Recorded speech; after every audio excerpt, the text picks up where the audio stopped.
We are live now. Uh, so, welcome back to the show. I hope you all are having a good day. And I'm sorry that I went on a little bit of a hiatus yesterday. That's because I forgot to stream.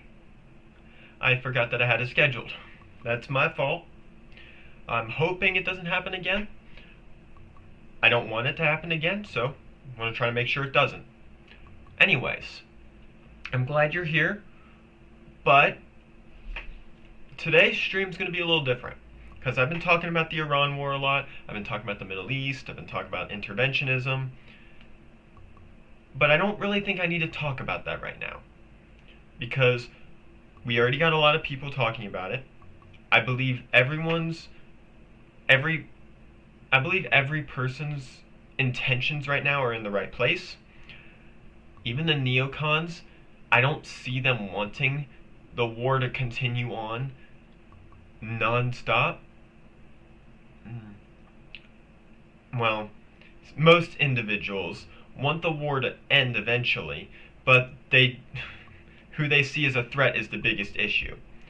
Whereas the neocon politicians, they're the biggest problem to this war because they are the ones. The neocon politicians are the ones who are pushing for it and are financially being paid for by the military-industrial complex and by Israel. I'm assuming Israel.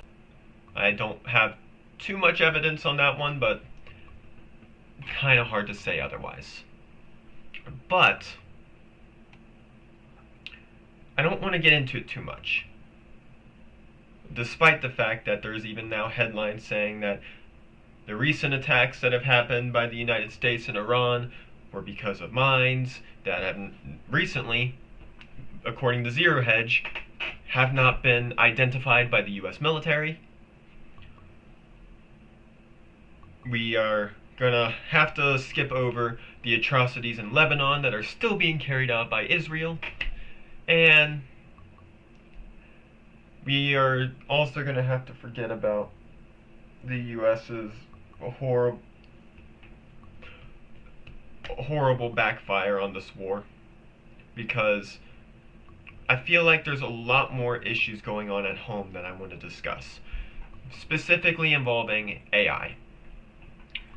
Here's what I mean. I think there's a lot of fear going around about AI's potential dangers and its long-term impacts. And I think a lot of it is unfounded. Like, you'll hear people on the left concerned that with the amount of job losses that are happening, should we consider a universal basic income or whatever the fuck they're thinking. Or you got people on the right who see this as a long-term investment that's going to benefit all of humanity. And I think both of them are equally stupid, because they're not looking in depth at the real concerns that this scam is presenting them. And here's what I mean.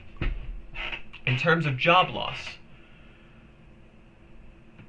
it's not entirely black and white, because any basic knowledge of economics knows whenever jobs are lost in a certain industry, they gain in another. Jobs don't go away unless the government takes them away or brings them back. And by that I mean the government creates jobs stealing from the private market, or they cut government jobs and give back to the private market. That's what I mean by that. But in terms of private jobs being lost, a company cannot take away jobs, because whenever that company takes away jobs, those jobs just shift over to another company or another industry. That's ultimately what was happening with coal and oil for the longest time, is when America's nuclear industry started building up, oil and gas started falling. Coal has been on a decline for the past 40 or 50 years now, I think. No, those numbers are off. I think it was at least 20. Yeah. I don't know why I said 40 or 50. 20 is the answer. But no one's going to mention that, especially on the right, because they keep saying that those are the jobs that are going to bring us the most energy.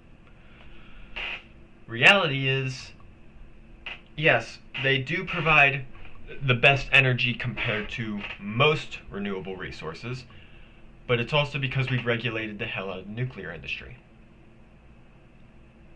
which is a far more efficient power source and a far better and safer way to create electricity. Regulation killed that. Just like regulation is also building up the AI business. The amount of jobs that are being lost to the AI are eventually going to come back once the government incentives stop making up the profit margins for the companies. Because companies so far are not profitable. The AI companies that are around have not been able to find out how to make a profit. Yeah, sure, you got AI chatbots and LLMs that you can operate right on your phone. But as we're seeing right now, OpenAI has recently had to shut down multiple versions of Sora because they cannot find a way to make a profit off of it. ChatGPT itself is continuously failing to reach the expectations people are setting for it, at least in these recent two versions, because they're being told that they're going to be game changers in the industry, but in reality, once they're released, they're like semi-better versions of the previous version that they made. And ultimately,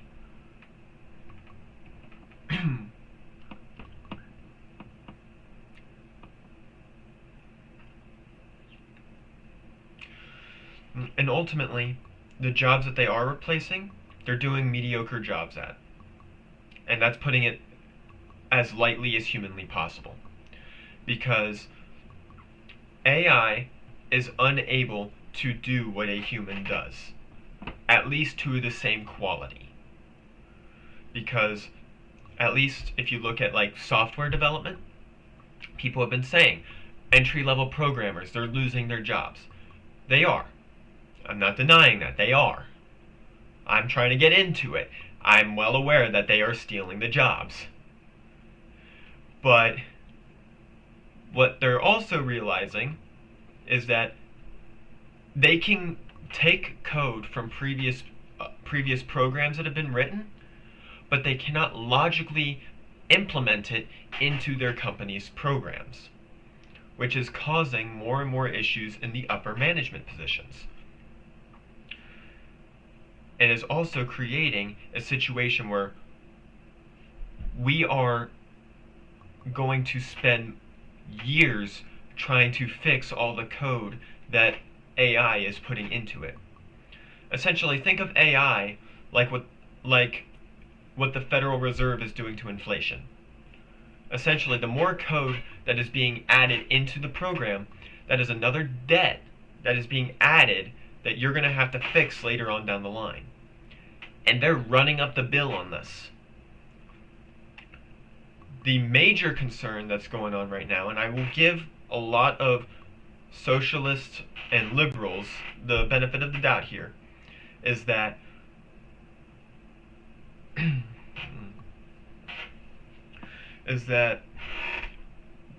it is now putting employers in the negotiating table. They are putting them in the head. Why am I struggling to speak right now? They are putting the CEOs in a better negotiating position when it comes to hiring. Because we are now reaching the point where software engineers are not going to be making the six-figure salaries that they were making before. They're not going to be signed contracts to these salaries anymore because of the position that these companies are in. Because while they know that AI is not performing as they expected, they don't know that we know that. We don't know that. In fact, most software engineers still believe that AI is the future. So they're going to be more open to taking these salaries and the company can shove them away. only until the employees realize what AI is doing can they start negotiating. And that's going to take a few years to do. And I think it will be fixed as long as the government doesn't meddle in it. Because free markets always win out. They always do. The only time they don't is when government interferes. That has always been the case. I will be discussing that in videos here soon. I plan on recording some economics videos for people to watch. But all I'm going to say about it is very important to be mindful to what AI is able to do, but we also have to be aware that it cannot do everything we believe it's going to do. Because human beings, by their nature, are more logical than any computer can be. Anyone who believes that a computer can be smart enough to think like a human, act like a human, drive like a human, or even do a job like a human is fooling themselves. You just have to look at what AI is doing right now. Whether it involves the large language models, the chatbots, whatever. You communicate with one, you can tell it's not human. You look at digital art, you look at digital videos, you look at AI photos. You can tell if it's AI or not if you look hard enough. If you look for it. It's only the boomers that are falling for it. Some Gen Xers are too, but I don't understand why. It is not hard to figure out. You just have to look hard enough.